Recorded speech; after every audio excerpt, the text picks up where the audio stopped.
Comfort, comfort my people. Speak it soft, speak it clear.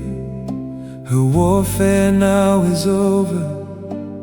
Adonai draws near. These were not the words of a king. They were not the words of a general or a priest standing before an altar of stone. They came from beyond the veil, spoken into the ruins of a people who had forgotten what comfort even sounded like. Jerusalem lay broken. Her walls were dust.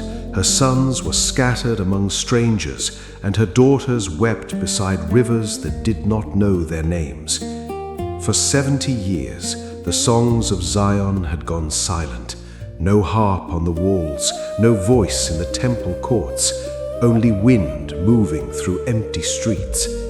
And into that silence, a voice broke through, not with anger, not with judgment, with a tenderness that no one expected, least of all a people who believed they had been abandoned.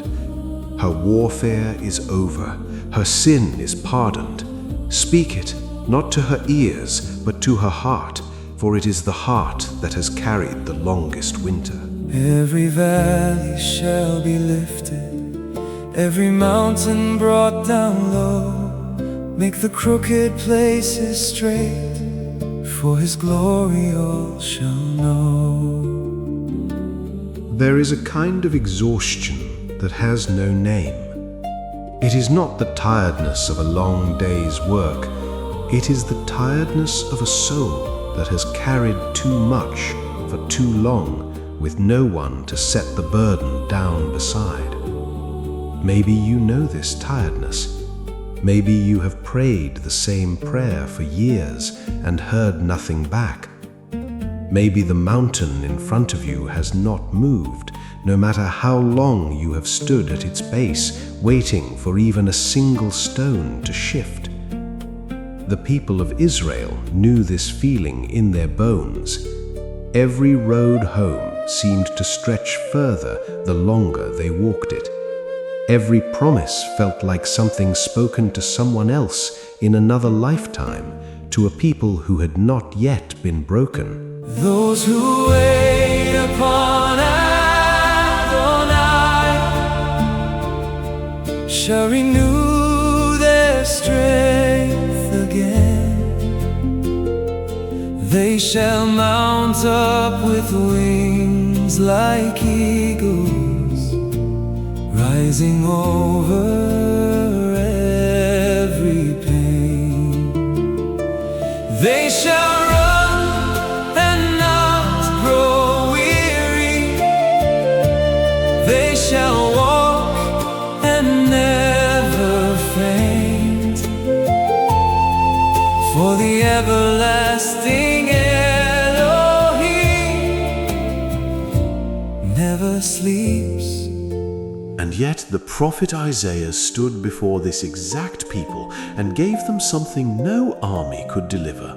Not a strategy, not a weapon, but a picture.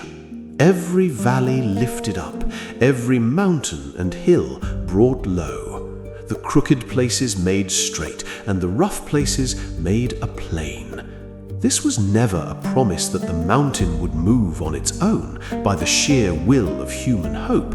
It was a promise that the glory of the Lord would be revealed, and that all flesh would see it together.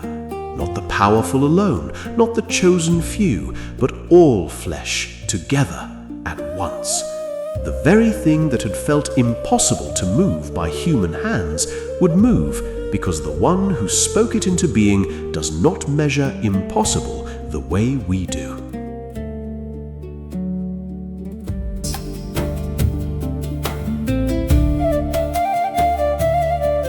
All flesh is like the grass field, all its glory like the flower.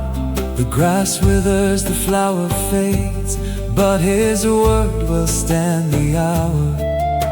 He gathers the lambs with His arm, He carries them close to His chest, gently leads the ones with young. Elohim, our only rest. Those who wait upon Adonai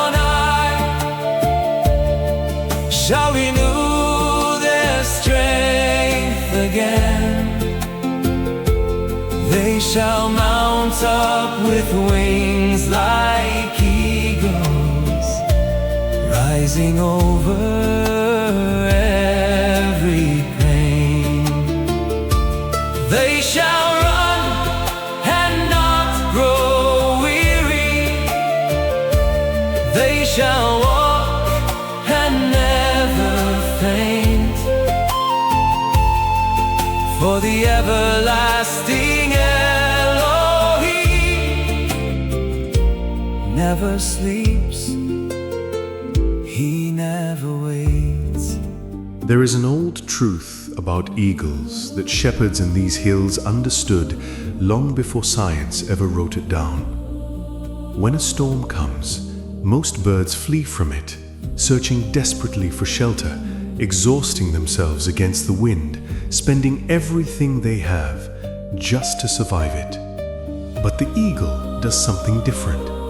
It turns to face the storm, and it uses the very same wind that threatens to destroy it to rise.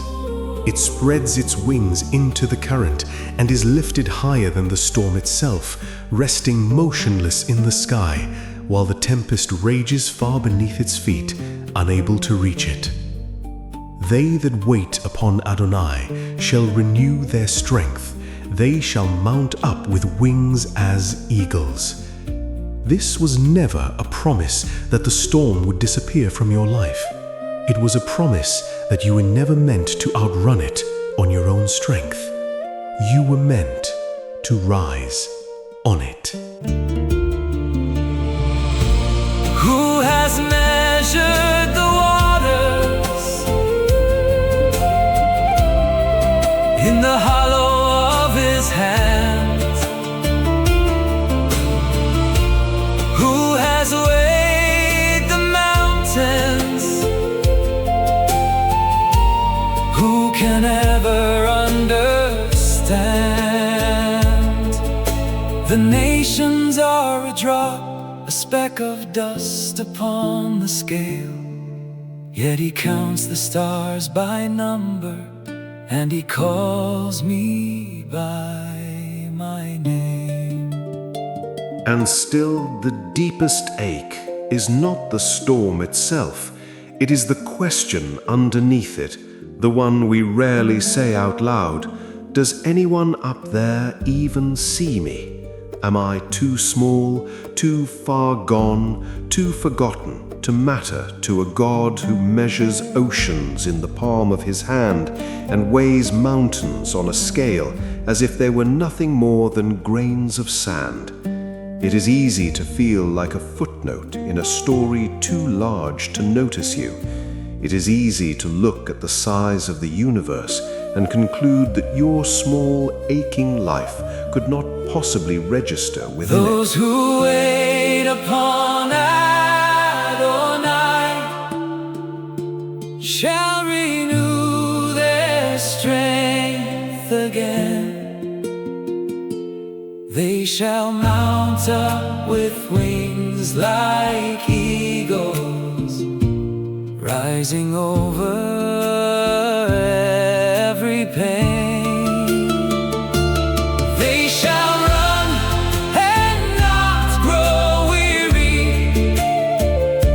They shall walk and never faint. For the everlasting Elohim never sleeps, he never waits, never sleeps, he never waits.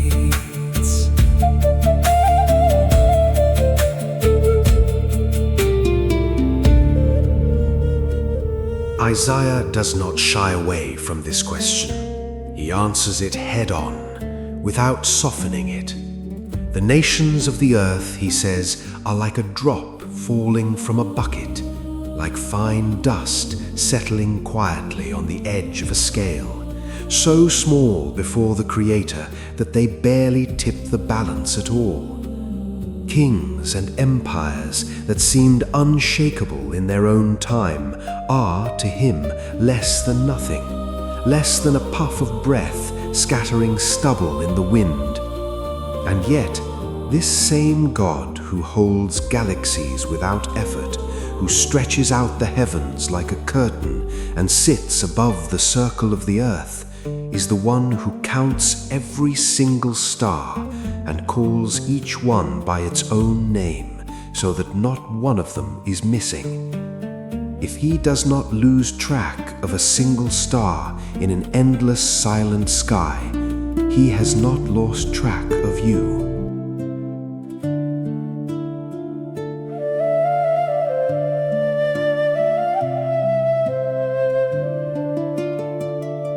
Comfort, comfort my people.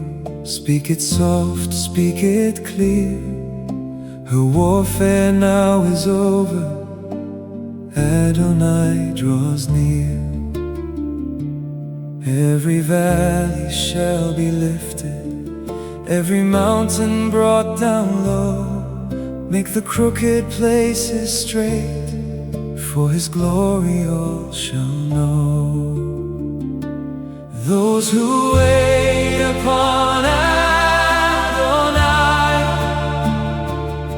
shall renew their strength again.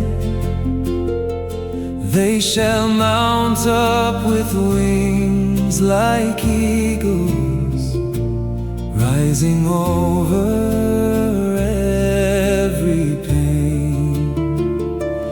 They shall